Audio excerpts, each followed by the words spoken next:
10 minute भी हूं तो आपके सामने हूं। स्वागत भैया। 47 का विभाजन मैंने देखा नहीं है। मुमताज मुझे क्षमा करें, आज मैं जिंदगी में 30 साल से तुम्हारे साथ कविता के मंच पर हूं, शायद सबसे कड़वा सुनोगी आज मुझे जो मैं कह रहा हूं। मुमताज से मुझे कोई शिकायत नहीं है, उसका जितना अच्छा तेवर है आप सबने देखा है। ऐसी कोई राखी नहीं है जिस पर उसने मुझे भैया दोज पर कभी फोन न किया हो, ऐसी कोई ईद नहीं है जिस पर मैंने उसे कभी फोन न किया हो। लेकिन 15 दिन पहले जो हिंदुस्तान की तस्वीर देखी, माफ कीजिएगा, इतना आगजनी की घटनाएं मैंने कभी नहीं देखी, मैंने अखबारों में भी नहीं पढ़ी। मुझे लगा ही नहीं इस देश के नागरिक थे वो। यहां पर लोग कह रहे थे कि पाकिस्तान के बारे में चिंता कीजिएगा। माफ करें साहब, हमने एक छोटा पाकिस्तान हिंदुस्तान में देख लिया है।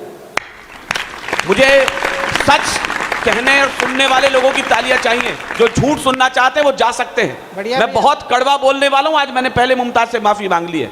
आपने कभी सुना है कि जैन मंदिर से निकली हुई भीड़ ने कहीं आग लगा दी हो? आपने सुना है किसी गुरुद्वारे से निकलते हुए सिखों ने कोई बस जला दी हो?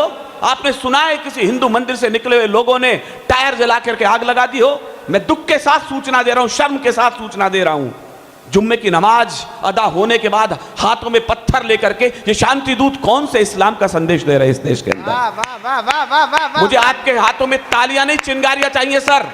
बढ़िया विनीत भाई। सांप जब तक आस्तीनों के न मारे जाएंगे, मैं इस सोए हुए कवि सम्मेलन में ऊर्जा जगा रहा हूं। सांप जब तक आस्तीनों के न मारे जाएंगे, हौसला कितना भी हो, हम जंग हारे जाएंगे।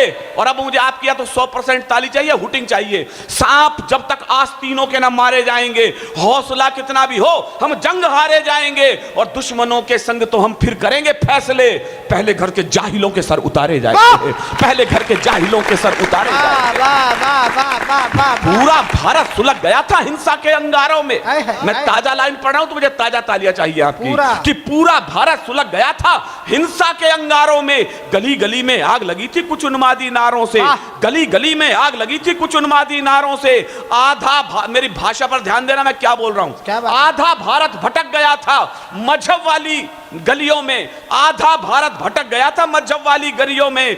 बस कानून नजर आता था बंदूकों की नलियों में, बस बंदूक की नलियों में। सारी वर्दी भीग गई थी अपने खूनी छींटों से। शांति दूत उत्तर दे देते केवल पत्थर ईंटों से। शांति दूत उत्तर देते थे। हम जहां भी गए, वीडियो देखिए आप, आग लग रही है, पकड़ लो। हम तो शांति प्रदर्शन कर रहे थे, हम तो आग क्या तुम्हारे फूफा जी लगा के चले गए? यहां पर देशद्रोहिता के नारे 3-3 यूनिवर्सिटियों के अंदर लग गए और हम इस देश की जलती हुई तस्वीर देख रहे थे। ये जो देशद्रोह का अड्डा जेएनयू में अड़ा हुआ, यहां भी मैं थोड़ी देर पहले भारत माता की जय के नारे लग रहे थे। आप छोटी जगह पर है, मोहनखेड़ा में, छोटे स्कूलों में पढ़े तो देशभक्ति सीख गए। यदि आप भी जेएनयू में पढ़े होते तो आप भी भारत तेरे टुकड़े होंगे इंशाअल्लाह के नारे सीख चुके होते। उससे बेहतर है मेरे स्कूल की प्राइमरी स्कूल, जहां पर फटी नेकर के अंदर देशभक्त कम से कम जिंदा तो है। अफजल हम शर्मिंदा है, तेरे कातिल जिंदा हैं। घर घर से अफजल निकलेगा। मैंने कहा मुझे सुनने के लिए 100% उपस्थिति चाहिए। 100% है तो मेरे साथ रहिए, कुछ सुनेंगे आप। घर घर से अफजल निकलेगा। अगली लाइन अच्छी लगे मुझे हिम्मत दीजिएगा। घर घर से अफजल निकलेगा, घर घर से अफजल निकलेगा। निकम्मा, यदि घर घर से अफजल निकलेगा तो क्या घर घर से भगत सिंह पैदा नहीं हो जाएंगे इस देश के अंदर? ये जो देशद्रोह का अड्डा जेएनयू में बना हुआ, ऐसा लगता आस्तीन में विषधर फनले पना हुआ। जिंदाबाद पाक के नारे इस धरती पर लगते हैं और विभाजन बंटवारे के ख्वाब यहां पर पलते हैं। 11 रुपये का खाना भी इनको रास नहीं आता। 11 रुपए में पान नहीं मिलता इस देश के अंदर, और फीस महंगी कर दी तुमने, दिल्ली जला के रख दी। 11 रुपए की रोटी मिलती है वहां पर कुल, उसके बावजूद कहते हैं फीस बड़ी महंगी है। अगली लाइन मैंने कलेजे से निकाल के लिखी है, 11 रुपये का खाना भी इनको रास नहीं आया। गद्दारों को लगता है भारत का नमक नहीं भाया, गद्दारों को लगता है।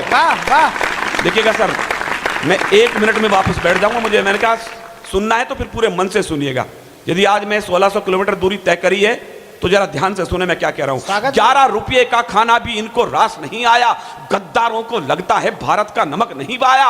जो भी इनका साथ दे रहे, मैं कहने की हिम्मत कर रहा हूं, आप सुनने की हिम्मत पैदा कीजिएगा। जो भी इनका साथ दे रहे भारत के अपराधी हैं, फिर चाहे वो येचुरी हो या फिर राहुल गांधी है, वाह! फिर चाहे वो येचुरी हो या फिर राहुल गांधी है, फिर चाहे वो येचुरी हो या फिर राहुल गांधी है। बहुत सह चुके अब न सहेंगे, बहुत सह चुके अब न सहेंगे।